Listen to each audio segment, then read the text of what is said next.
Hola, buenos días. Bienvenidos de nuevo a esta clase en la cual estaremos trabajando con la tercera clase de emoción y motivación. Como ustedes sabrán, hemos estado hablando sobre las teorías, sobre definiciones, sobre diferentes cosas que van relacionadas a esta parte de tanto las emociones como la motivación, ¿no? El día de hoy vamos a trabajar sobre un punto que siempre se va a retomar en esta parte de la psicología cuando hablamos de emoción. Eh, lo vamos a retomar tanto en la parte educativa, en la parte organizacional. ¿Por qué? Porque se le ha dado un auge enorme a todo ello. A esto nosotros como psicólogos lo llamamos inteligencia emocional. La inteligencia emocional, ustedes algunas veces lo han escuchado, ya sea en un TikTok, ya sea en la escuela, ya sea por parte de los psicólogos. Pero muchas veces se ha quedado decir, es que tienes que aprender a controlarte, ¿no? Y eso es lo que asociamos a la inteligencia emocional. La inteligencia emocional al final al cabo tiene un rublo enorme, dado a que no solamente es aprenderse a controlar y ya se acabó, ¿no? Sino tiene muchísimas cosas más allá. Yo les pregunto, ¿qué es la inteligencia emocional? Para dar respuesta a esta pregunta, podemos hablar sobre un conjunto de disposiciones o habilidades que nos permiten, entre otras cosas, tomar las riendas de nuestros propios impulsos emocionales. Las sesiones pasadas hablábamos sobre cómo las emociones no son ni buenas ni malas, que tanto la felicidad como la tristeza pueden acarrear cosas sí negativas o positivas, siempre y cuando no sean bien gestionadas o sean bien gestionadas. Por ejemplo, hablábamos sobre que la felicidad muchas veces nos puede traer alguna dificultad, ¿no? De esa dificultad donde yo estoy muy feliz, tengo esta felicidad no controlada, este éxtasis. Y de repente hago algo, digo algo, prometo algo, gasto dinero que no tenía que gastar simplemente por el afán de seguir conviviendo con esas personas, con esa situación de donde me está sobrepasando mi felicidad, ¿no? Entonces, en esos impulsos emocionales hay que aprender a tomar el control. No es que los vamos a suprimir, no es de que los vamos a cancelar. Simplemente hay que tratar de controlarlos, ¿no? Dice, comprender los sentimientos más profundos de nuestros semejantes. Esta parte de la inteligencia emocional también va relacionada con el otro. El qué tanto yo puedo percibir ciertas situaciones en el otro. Por ejemplo, si estoy viendo a una persona que está sumamente estresada, que está triste, ¿cómo lo puedo tomar, no? Muchas veces se dice o hemos visto, ¿no? Vemos a una persona llorar, vemos a esa persona triste. ¿Y qué es lo que llegamos a hacer? Ah, ya no esté triste, ¿para qué lloras? Si ya pasó, ¿no? O simplemente tratamos de hacer un chiste para hacerlo reír, etcétera, etcétera, etcétera. Pero ¿realmente creen que eso es inteligencia emocional? ¿Realmente que estamos comprendiendo los sentimientos de esa persona? No, simplemente estamos tratando de trabajar con mi incomodidad de verte llorar, que es algo que pasa mucho con los psicólogos. Hay un documental que habla desde el psicoanálisis y decía por qué el analista, por qué el terapeuta hace anotaciones. Y decía, bueno, es que en esta parte del psicoanálisis, cuando uno no sabe cómo gestionar sus tiempos en silencio o no sabe qué hacer con ese silencio, con esa parte donde no está diciendo nada, busca algo para distraerse, para poder tolerar ese silencio. Pero cuando hay un silencio que te está incomodando, no es del paciente, sino es tuyo. Entonces, ¿qué va a pasar cuando tú veas llorar a un paciente o un cliente?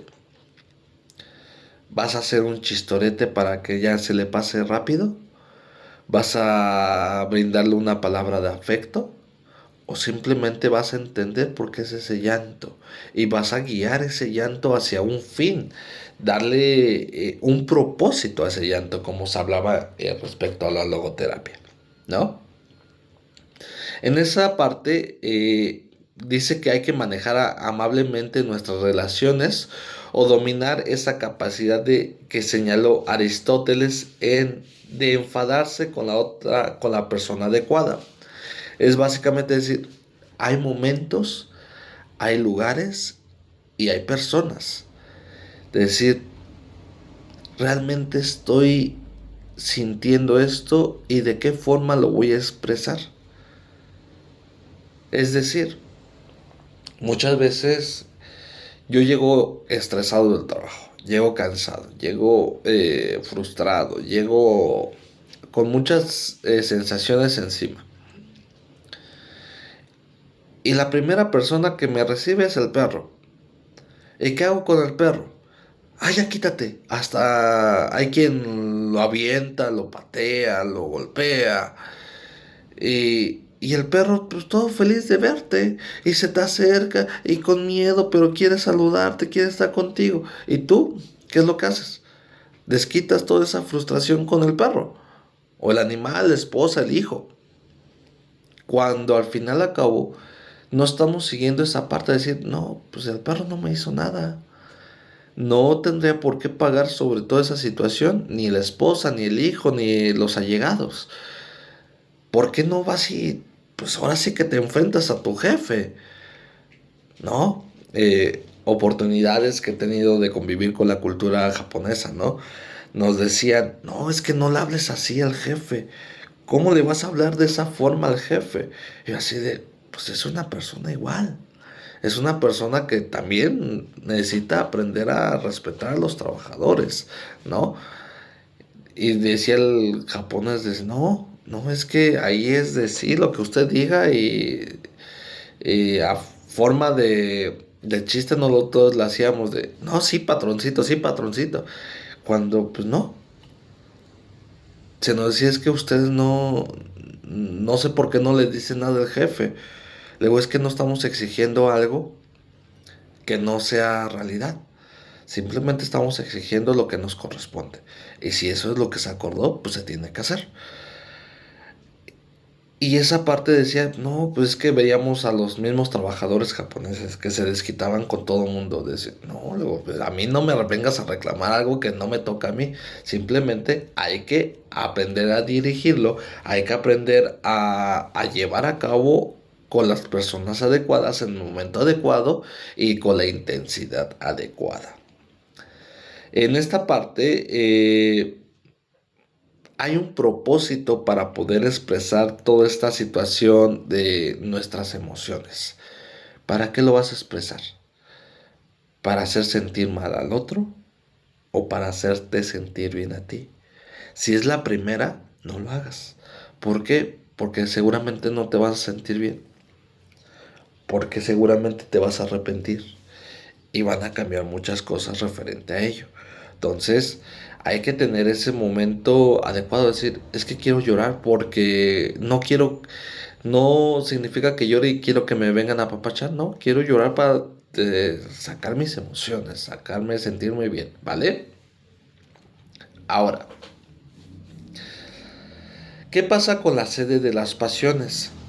La mayoría de los recuerdos emocionales más intensos que están almacenados en la amígdala, que ya veremos estos procesos biológicos, mentales, que van referente a una psicofisiología, psicoanatomía, eh, se nos dice que provienen del primer año de vida.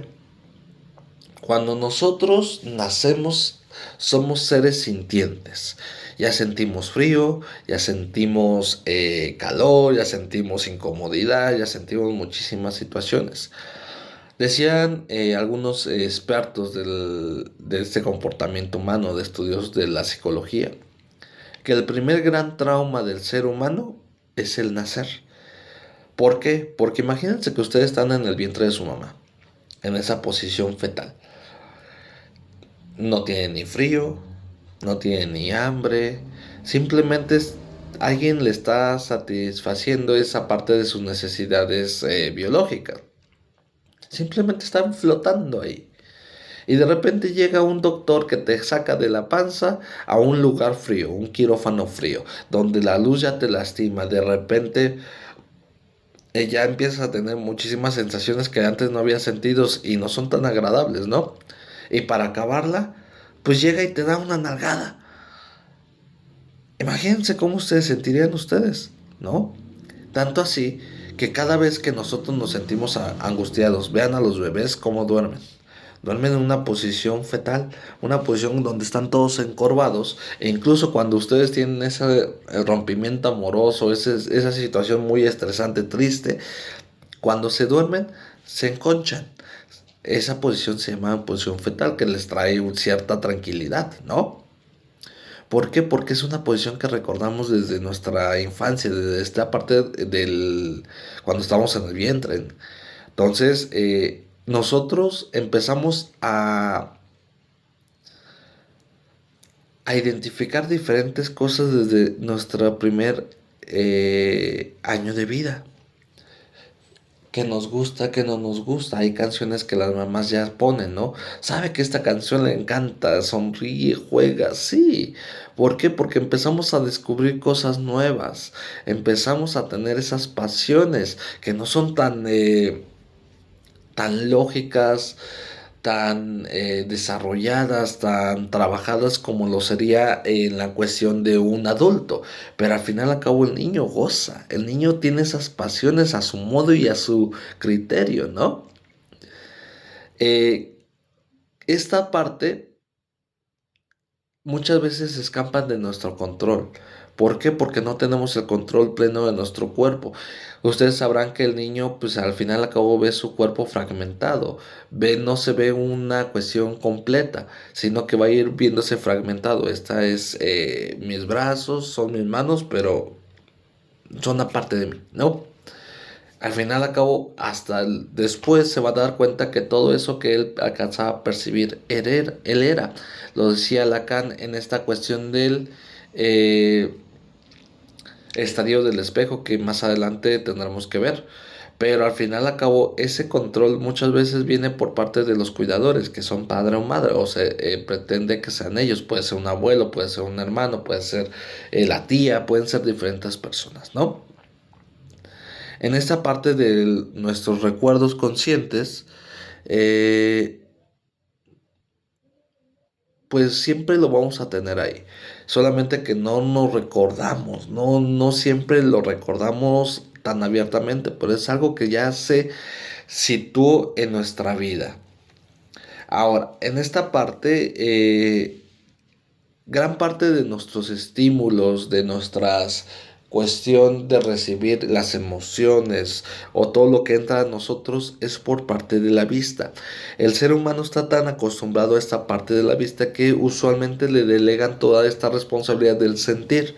Dicen por ahí canciones, poemas, que el amor entra por la vista, ¿no? Decía Aristóteles que los ojos son la entrada del alma. Y tantas veces, ¿no? Decía Joan Sebastián que quería verse en los ojos, amados. Entonces, ¿qué pasa? Al final, a cabo, esa parte de la vista va a tener un papel fundamental en nosotros. ¿Qué va a pasar con las personas invidentes? Va a haber dos partes. Si la persona antes veía y después pierde la vista, o si la persona nunca ha visto, tendrá que desarrollarse con otras situaciones, con el oído, el tacto, el olfato, etcétera, etcétera, etcétera. En esta parte, nosotros como emociones, hay algo que nosotros vamos a definir como el temor, el peligro, que lo vamos a identificar en dos partes. Va a haber dos reacciones básicas, el atacar, el luchar o el huir. Cuando yo decido atacar, es básicamente el cuerpo se llena de adrenalina para poder combatir esa situación. Por eso de repente cuando ustedes ven a un niño que se sienta muy asustado, muy angustiado, empieza a pegar. ¿Por qué? Porque ha decidido luchar contra ante esa situación. Hay personas que dicen tantos videos de aquel que le hacían bullying y ya está llorando, está con esas lágrimas, ese sentir, y de repente le suelta un golpe al que lo bulleaba, ¿no? Y toda esa parte, pues al final acabó, viene una situación de atacar huir. Esa situación donde, pues, su cuerpo se preparó para esa situación. Hay una descarga de adrenalina enorme. De igual manera cuando huyen. Por eso personas que se llenó de adrenalina y corrió como no tenían idea. Tanto así que yo recuerdo en mi infancia. Había un rancho de un tío, un rancho enorme, que cada año hacían una misa, habían una capillita, algo así, logro recordar. Pero llevaban jaripeo, llevaban los toros, llevaban todo eso, ¿no? Y yo recuerdo que estaba con mis primos, gente que estaba ahí en esa convivencia. Y de repente a lo lejos que se escapa un toro. Yo, para meterlos en contexto, yo era un niño muy chaparrito. A los 10 años yo era talla 34, todavía sufría de sobrepeso. Medía 1,30, 1,40 lo mucho, era muy chaparrito y gordito. Y en ese momento, pues, en lo que pues, estábamos jugando y todo eso, me sale una ámpula en el pie. Y ustedes si les ha salido alguna ámpula, saben que duele al caminar. Solamente vi el toro y pues me faltaron camino para correr, porque me eché a correr hacia una parte, unos hornos que estaban ahí altos. Decía, no, aquí no me va a alcanzar. Pero me decían mis familiares, era una carrera de medio kilómetro. O de metro, no, tal vez yo exagere. Pero muchos metros donde decían, nomás te vimos correr. Y le digo, ¿no había quien te paraba? Sí, porque al final a cabo mi cuerpo se llenó de adrenalina y hizo esa situación de decir, no voy a luchar con un toro, me voy a tener que huir. Y corrí, simplemente me olvidé de todo, corrí del toro. ¿Qué pasaba? Cuando ustedes van a esta situación de un juego mecánico, llámese la Feria de Chapultepec, llámese Six Flags o la feria de su pueblo, de su comunidad, y de repente se suben a un juego de esos extremos que les llaman, ¿no? Muchas veces me ha tocado acompañar alumnos a estas excursiones que hacen a Six Flags, ¿no? Y veía que se subían a los juegos, se subían al Superman y todo ello. Y de repente bajaban y todos eufóricos, eufóricos y empezaban a pegarle al compañero y se empezaban a correr y se aventaban a otro juego y se llenaban tanto de adrenalina que de repente pasaban unas horas y ya todos así todos adormilados, todos cansados, había quien se quedaba dormido en las bancas. ¿Por qué? Porque al final y al cabo su cuerpo se llenó de adrenalina y esa adrenalina pues tenía que bajar, ¿no? Esa es una respuesta que tenemos que también que aprender a gestionar ante una situación de riesgo. Ahora, en esta parte de las emociones, de los sentidos, ustedes tienen que entender que eh, pues no hay una lógica. La psicología, se ha dicho, es que no es una ciencia. Luego, no, sí somos una ciencia, pero no somos una ciencia como las matemáticas, la física, la química, porque no somos una ciencia exacta. Somos una ciencia que está cambiando. ¿Por qué? Nuestro material de estudio es el ser humano y el ser humano es tan cambiante. Entonces, cuando les digan a ustedes, es que tu carrera no es ciencia, le digo así, no pelean. Simplemente digan, sí, es una ciencia, pero no es una ciencia exacta, ¿no? ¿Por qué? Porque va más allá del intelecto, más allá de lo que tú puedes comprender. Muchas veces dice, es que vi un fantasma, vi algo, pasó algo, se movió esto. Sí, está más allá de nuestro intelecto. Entonces tienes de dos, buscarle la parte lógica y tal vez frustrarte porque no lo encuentras o simplemente verlo más allá de decir, no lo puedo entender.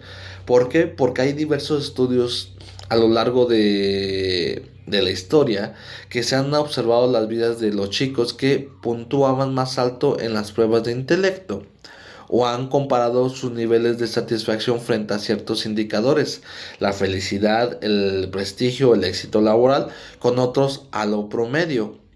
Todos estos han puesto de relieve que el coeficiente intelectual apenas si representa un 20% de los factores determinantes del éxito. No todo es inteligencia, no todo es esta parte de aprender cosas nuevas, sino simplemente hay algo más que tenemos que identificar.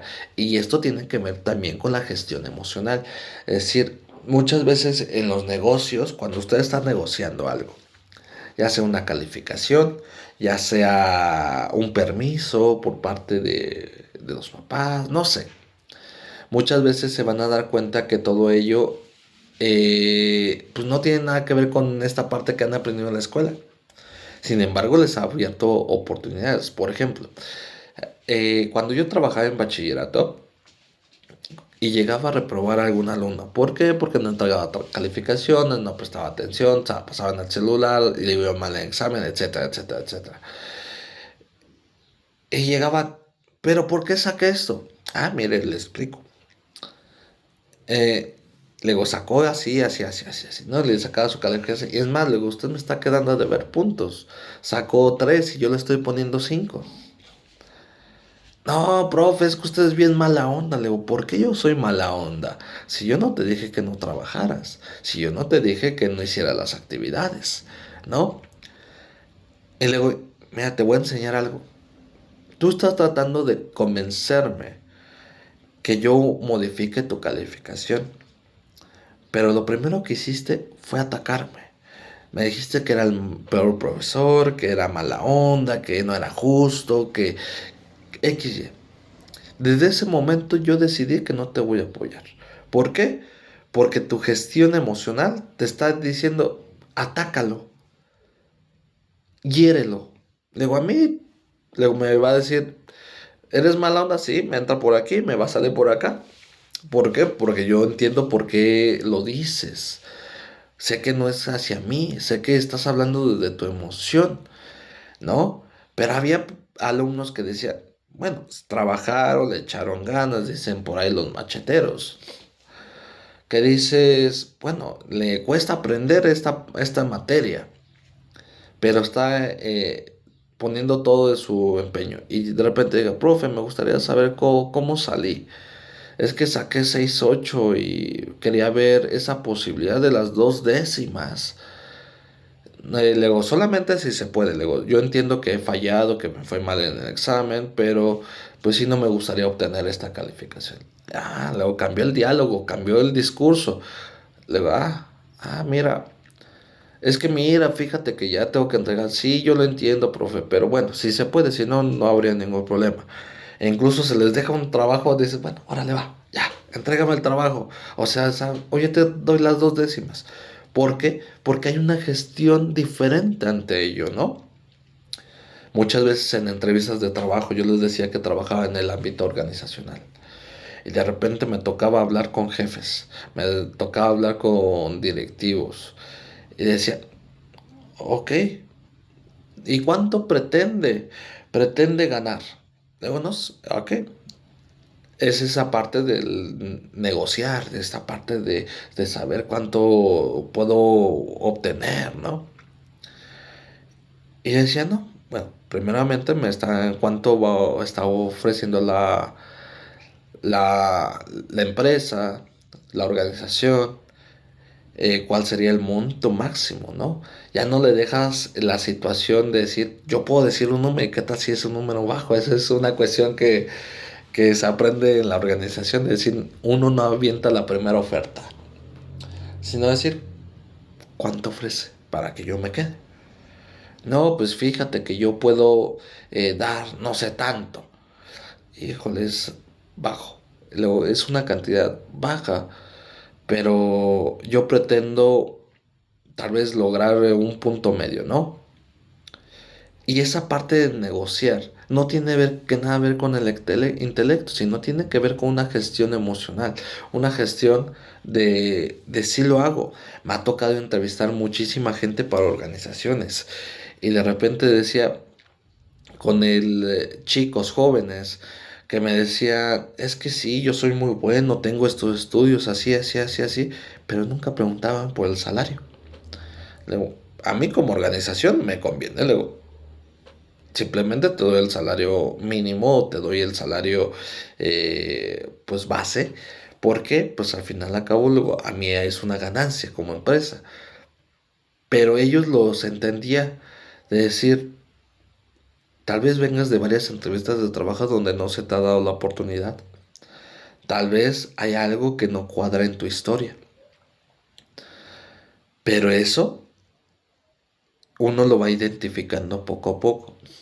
Ya cuando de repente le decía, bueno, sí, perfecto, vamos a aplicar pruebas, saliste bien tus pruebas, este sería tu contrato.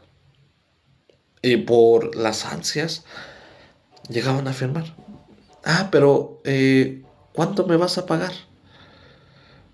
Le digo, pues aquí en tu contrato dice que es tanto. Híjole, es que yo pensaba que iba a ser más. Le digo, sí, es que eso nunca lo preguntaste. Este es lo que te estoy ofreciendo. Entonces luego tú me dices si lo quieres obtener o no. Ya esa parte de la negociación, al menos en el ámbito organizacional, como que se reduce mucho. Es decir, tú ya me firmaste un contrato. Tú ya lo aceptaste sin leerlo. Simplemente porque te ganaron las ansias, te ganó la emoción.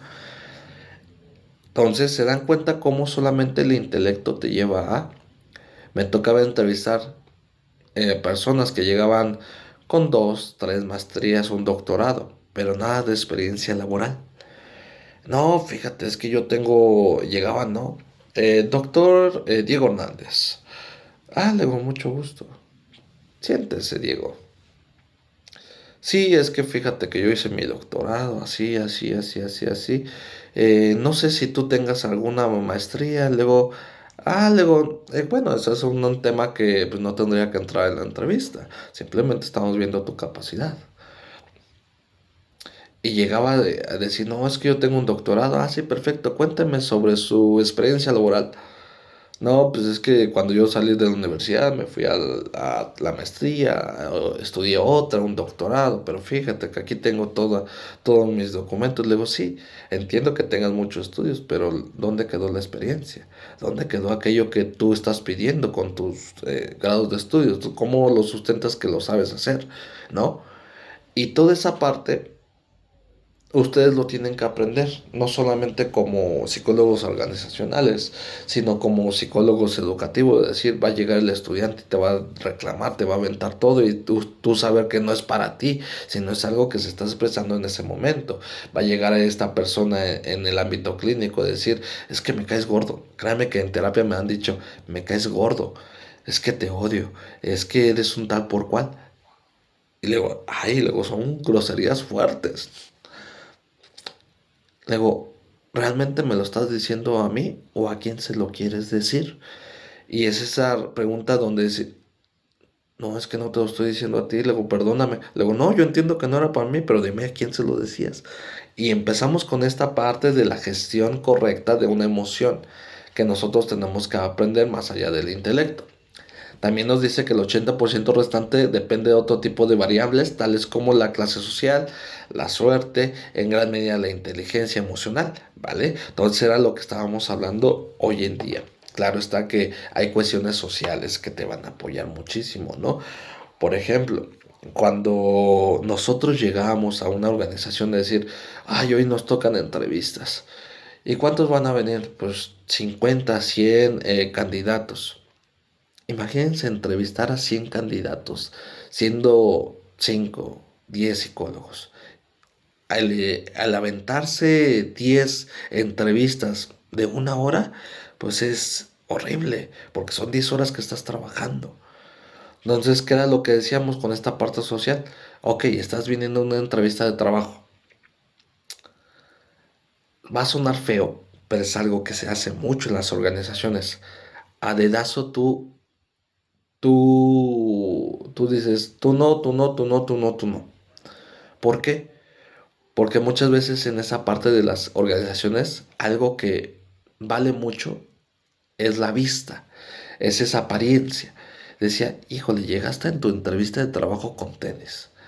Llegaste todo desfajado, no te planchaste la camisa, o llegaste con leggings, con mayón y todo ello. Decía, no, y no. Y sí, se pasaba en la entrevista, pero una entrevista de 10, 15 minutos. Ah, sí, muchas gracias, nosotros te llamamos para el siguiente proceso. Y básicamente esa es una cuestión social que se va aprendiendo, es decir, a donde vayas, pues trata de adaptarte. No vas a ir a la iglesia a echar chistes, no vas a ir a un funeral a reírte, a hacer stand-up, no vas a ir a la escuela pues a coquetear nomás, sino que aprendas que hay un lugar específico en todo ello, ¿no? Yo decía con amigos cuando nos llegamos a saltar una clase en el bachillerato, le decía, bueno, vámonos al billar. Y de repente veía a un amigo que estaba en el billar haciendo la tarea bien rapidísimo. No, ¿por qué estás haciendo la tarea? No, pues es que es la tarea que íbamos a entregar hoy para que me la pueda calificar la otra. Le digo, sí, pero pues ya no ni nos saltamos a clase para pues disfrutar y no estás disfrutando. Entonces, toda esa situación social, no digo que lo tienen que hacer ustedes, claro está, pero se tiene que mediar. Eh, Ahora, en esta parte sabemos que siempre nosotros estamos coexistiendo con otras personas, pero también tenemos que coexistir entre la parte cognitiva, la mente, y la parte emocional. Tiene que haber siempre un balance. Siempre nos mandan los memes que el corazón y el cerebro están peleando, es que uno se enamora, el otro sufre y shalala. Sí, tiene que haber esa parte de decir, no por mucho que ames a esa pareja, vas a decirle voy a perdonar todo. No, imagínate, luego te da una golpiza, te manda al hospital, casi casi te mata, ¿no? Muchas veces en terapia llegaba una persona y me decía, es que yo tuve que huir del país porque la última golpiza que me dio mi pareja me mandó al hospital. Esa persona era un narcotraficante. Yo lo amaba cada vez que me golpeaba y empezaba a entender por qué. Cada vez que me golpeaba recibía un incentivo. Llenaba de cadenas, me compraba cosas, me llevaba de vacaciones. Sí, yo con todo el ojo morado, pero con unos lentes los tapaba. Y entendió que decir, la última me mandó al hospital, la siguiente me va a matar. Entonces, su parte lógica dijo, huye, y huyó del país, porque no era mexicana, era una persona de otro país, ¿no? Entonces, esa parte de la coexistencia entre ambos, tenemos que nivelarla. Hay veces que sí nos va a ganar unas, hay veces que hay que tenerlos así, ¿va? Ahora, los modelos de Gagner, él nos propone diferentes tipos de inteligencia emocional. Las inteligencias emocionales que nos propone Gagner va referente a cómo nosotros nos vamos a desarrollar mejor en ciertas áreas. Cuando nosotros empezamos toda esta parte de la educación, en México, pues sabemos que nuestra educación es milenaria, pero era catalogada por una situación donde, pues sí, a cierta parte de la población se les enseñaba a gobernar, a ser reyes, a ser dioses, y a otra parte se les enseñaba a seguir, a crear, ser artesanos, que estamos hablando de nuestras culturas prehispánicas. ¿Qué va a pasar? Al pasar de los años se empiezan a implementar que las escuelas, que a través de la conquista, todo ello, y se evaluaba a a los criollos, a los reales, etcétera, etcétera, etcétera.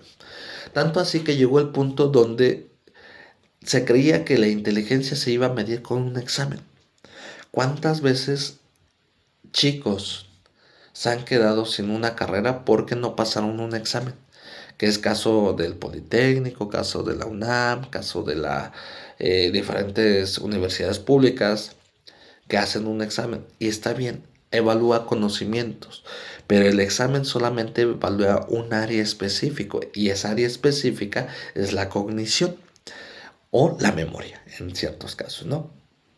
En esta parte se empezó a estudiar, decir, no, es que no siempre puedes evaluar a una persona de esa forma. Tanto así que pruebas de la psicología de coeficiente intelectual los salían con superdotados, que era lo más arriba, después arriba de lo normal, normalidad, eh, eh, por debajo de lo normal y ocupaban en los términos más bajos términos como torpe, inútil, limítrofe, oligofrénico, que eran cosas que te catalogaban. Imagínense a mí, imagínense una escena de esta índole. Tenemos un profesor con una serie de animales. Un changuito, un pez en su pecera, una víbora, un elefante y un pájaro, ¿no? Y les dice, yo los voy a evaluar con una sola prueba. Quien pueda subir a la punta del árbol será el más inteligente. ¿Quién iba a ganar? Obviamente el changuito. Es decir, si tú evalúas al pez por su habilidad de subir el árbol, lo vas a poner como una situación tonta. Si tú evalúas al elefante por la capacidad de volar, también saldrá deficiente. Entonces empezaron a tener todos estos cuestionamientos, estos debates donde decía, sí, no todos podemos ser buenos en algo. En matemáticas tal vez no podemos ser buenos. Luego, para hacer ecuaciones de trigonometría, de cuestiones de cálculo, luego, yo soy malísimo. Pero me pones estadística y luego soy bueno. Entonces, toda esa situación la vamos a ir modificando, ¿vale? Y por eso él propone diferentes inteligencias, tipos de inteligencias que tienen que ver también con lo emocional. Por ejemplo, tenemos la inteligencia lingüística, que al final a cabo nos ayuda a esa parte de tener el contacto verbal. Aquellas personas que les encanta hablar, que les encanta dominar idiomas, que les encanta tener este conocimiento, conocer palabras, ¿no? Es que yo con mi novia nos osculeamos. Osculearla, ay, eso suena re fuerte. No, un ósculo es un beso. Y esa parte viene de la lingüística, de inteligencia que va referente a lo lingüístico. Tenemos los lógicos matemáticos, aquellos que les gustan las matemáticas, aquellos que pueden pues tener esta parte de resolución de problemas matemáticos fácilmente, tener estrategias, tener problemas aritméticos, etcétera, etcétera, etcétera. Tenemos la corporal kinestésica, que va referente a esta situación del movimiento, aquellos que les gusta bailar, que les gusta hacer el deporte, aquellos que dice aprenden moviéndose, aprenden haciendo manualidades, todo eso tiene que ver con lo kinestésico.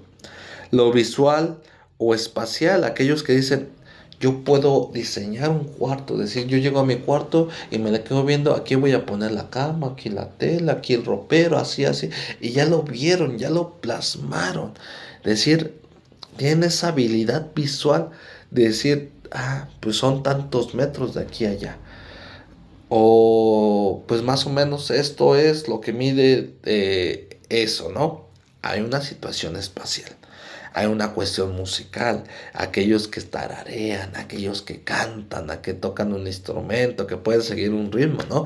Muchas veces estamos en el caballo de rodeo, payaso dorado, es decir, es un baile muy sencillo, pero necesitas coordinación, dos al lado, dos al lado, dos para atrás, dos para enfrente, que ya lo hablábamos anteriormente. Sí, pero esa parte de la coordinación musical pues muchas veces uno va para un lado, otro para el otro y le echa el estilacho, pero no tiene esa coordinación. ¿Por qué? Porque le falta desarrollar esa inteligencia musical. En la cuestión interpersonal se comunica bien, son buenos líderes, aquellos que pueden transmitir esa idea con facilidad. ¿Sabes qué? Esto puede ser así, así, así.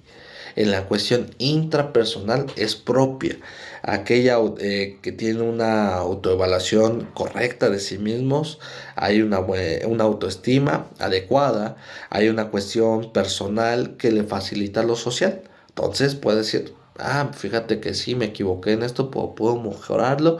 Es algo que nosotros, tanto como psicólogos, tenemos que tener, lo intrapersonal y lo interpersonal, ¿vale? Y la naturalística que va referente a esa cuestión de la naturaleza. Es decir, hay personas que dicen, esa planta está enferma, tienes que hacerla así. Y en el consultorio, el recepcionista que teníamos es una persona que le gustan las plantas, le gusta criar toda esa planta. Nosotros tenemos algunas plantas en el consultorio, pero pues siendo sincero, yo no conozco de plantas más que hay que echarle agua y no sé ni cuánta. Y esa persona decía, les las regaba y las hizo florecer enormemente. Estaban bien bonitas las flores. Y de repente tuvo que irse, tuvo que regresar a su país y decir, ay, y se nos empezaban a marchitar. Le digo, no, ¿ahora qué está pasando? Y hasta que le hablamos de decir, no, pues que tantos días, tanta cantidad y así, así, así, así, así. Y nos fue guiando por esa parte naturalística. Pero él decía, ah, esta flor es tal, tal, tal, tal, tal, tal, tal. Entonces, vamos referente a todo ello. Aquí algo que tiene que tener todas las inteligencias es la empatía. La empatía con el otro es una capacidad que permite reconocer y entender las emociones de los demás, o comúnmente se dice ponerte en los zapatos del otro. Sí, la empatía no es vivir, no es cambiar todo para que el otro esté bien. No, significa entender, decirse que estás pasando por un proceso doloroso, pero estoy aquí para ti, ¿no? Hace tiempo muere la mamá de un amigo cercano, y eran un par de hermanos. Entonces, pues en ese proceso de duelo, pues estaban irritables, estaban enojados, y la chica tenía a su novio, ¿no? Y el novio, pues éramos un conjunto de amigos, y se juntaba y de repente estábamos platicando nosotros, y de repente le llegaba un mensaje. ¡Ay! Otra vez esta. Ya va a empezar. Sí, espérame, déjame contestarle. Le digo, espérate, ¿qué pasó? No, es que tal persona, fíjate, ya ves, me está diciendo que no hago nada, que no la apoyo, y si yo he estado ahí. Le digo, sí. Le digo, espérate un tantito. Te está hablando a través de su dolor, a través de la emoción, pero no es para ti. Si tú te lo quieres quedar, sí va a ser tuyo, pero tú sabes que has estado ahí. Dice, entonces, ¿qué le digo? Le digo, ponle, dice, no sé qué esté pasando. No puedo imaginarme el dolor que tienes, pero quiero que sepas que voy a estar para ti. Ella. Y a los 5 minutos le llega el mensaje. Gracias, perdón. Y llegó la chica y cambió todo. Cuando esa pelea pudo haber escalado muchísimo hasta que se hubieran mandado lejos. Pero al final acabó esa situación. Te lleva a que tú puedas empatizar con el otro. No solucionar el problema, simplemente decir, te estoy entendiendo. Voy a apoyarte de la forma que me dejes apoyarte y que yo pueda apoyar, pero no te voy a solucionar el problema, sino simplemente voy a estar en esa cuestión. ¿Por qué? Porque la empatía para nosotros el psicólogo es decir, entiendo ese dolor, no te lo voy a quitar porque no es necesario quitar el dolor. Simplemente hacerte saber, decir, sí, entiendo que te puedas sentir muy mal, que sea muy doloroso, pero también entiendo que puedes hacer algo para cambiar, ¿no? Y vamos referente a esta parte de la empatía. En las diapositivas lo van a encontrar, que hay diferentes situaciones de las relaciones humanas y la empatía. Y van a ver un gráfico ahí, una imagen, que ustedes van a entender, de decir, sí, aquel jefe que se vuelve líder es porque tiene empatía. Aquel que te dice, ¿sabes qué? Vamos a trabajar. Y se quedan todos trabajando a la par y te apoya y te dice, ¿sabes qué, jefe? ¿Qué crees que tengo un problema familiar así, así, así, así? Y hay muchas veces que me decían en la empresa, dice, eso es de tu casa, aquí vienes a trabajar. Y dice, bueno, sí, ya, me quedo a trabajar, pero no ni rendía, etcétera, etcétera, etcétera. Y vas preocupado. Y había otras de decir, vete, ¿qué haces aquí? Vete. Digo, no, ¿cómo crees? Si vengo a trabajar, tengo que cubrir mi trabajo, ¿quién lo va a hacer? Ahorita nosotros nos preocupamos, tú vete y regresas mañana si puedes. Si no, me mandas un mensajito. y regresabas a la empresa a trabajar con ganas, porque decir, me entendieron, me entendieron, se preocuparon y al final acabó la producción iba subiendo, ¿no? En esta parte, la inteligencia emocional en la empresa es algo que ustedes van a ver. Es algo que ustedes van a estar identificando porque se maneja mucho. Mucho, mucho en las empresas porque cuando un trabajador se siente comprendido va a tener ese cambio enorme. Cuando yo les decía en este proceso de la empresa, tú decides si tienes trabajadores simplemente que llegan a cumplir y se van, o tú decides hacerlos pertenecientes a. En esta parte se tiene que trabajar en todas las empresas o en grandes empresas se tiene un área de recursos humanos. El área de recursos humanos usualmente se dice, pues son nóminas, son problemas, son actas. Y no, también desarrollan planes donde ustedes van a desarrollar al personal. Por eso es el recursos humanos, desarrollo humano, donde pues les mandas talleres de capacitación, de superación. ¿Por qué? Porque sabes que si tu empleado está bien, va a querer trabajar. Una de esas empresas que es grande en ello es Google, que básicamente les dices, vas a trabajar, tú tienes tu tiempo, estás muy cansado porque has trabajado, te mereces una siesta. Y se pueden tomar una siesta y hay áreas específicas para tomar una siesta en el trabajo. Imagínense qué padre. Pero el trabajo dice es que yo vengo porque quiero, porque me tratan bien, porque hay una percepción buena de sí mismo en el trabajo. Me están dando esto, prestaciones, apoyos, etcétera, etcétera, etcétera. Hay una expresión de sí mismo, decir, decía en la película de Flaming Hot, ojalá la pueden ver, es el creador de los chetos Flaming Hot, es un mexicano que trabajaba en Estados Unidos y el lema del presidente en ese momento era de todas las ideas son bien recibidas, venga de quien venga. Y quien creó los Flaming Hot, pues era una persona que era el conserje, un mexicano que decía, me gustan las papas con salsa, con picante. Y hasta que se convirtió en gerente, ¿no? De decir, desarrollo de producto para Latinoamérica, etcétera, etcétera, etcétera. Hay una expresión, se le permitió expresarse personalmente. Hay una buena convivencia con los compañeros, ¿no? Hay un meme que me fascina de Facebook que dice, buen ambiente laboral, la propuesta de trabajo. El ambiente laboral son muy unidos todos. Y ya de repente sale alguien abajo diciendo así, un nido de víboras. ¿Por qué? Porque se atacan entre todo mundo, tratan de hacer menos al otro para subir de puesto. Y sí, hay muchas empresas así. Entonces no te dan ni ganas de ir a trabajar, no te dan ganas de convivir con el compañero. ¿Por qué? Porque sabes que te puede atacar.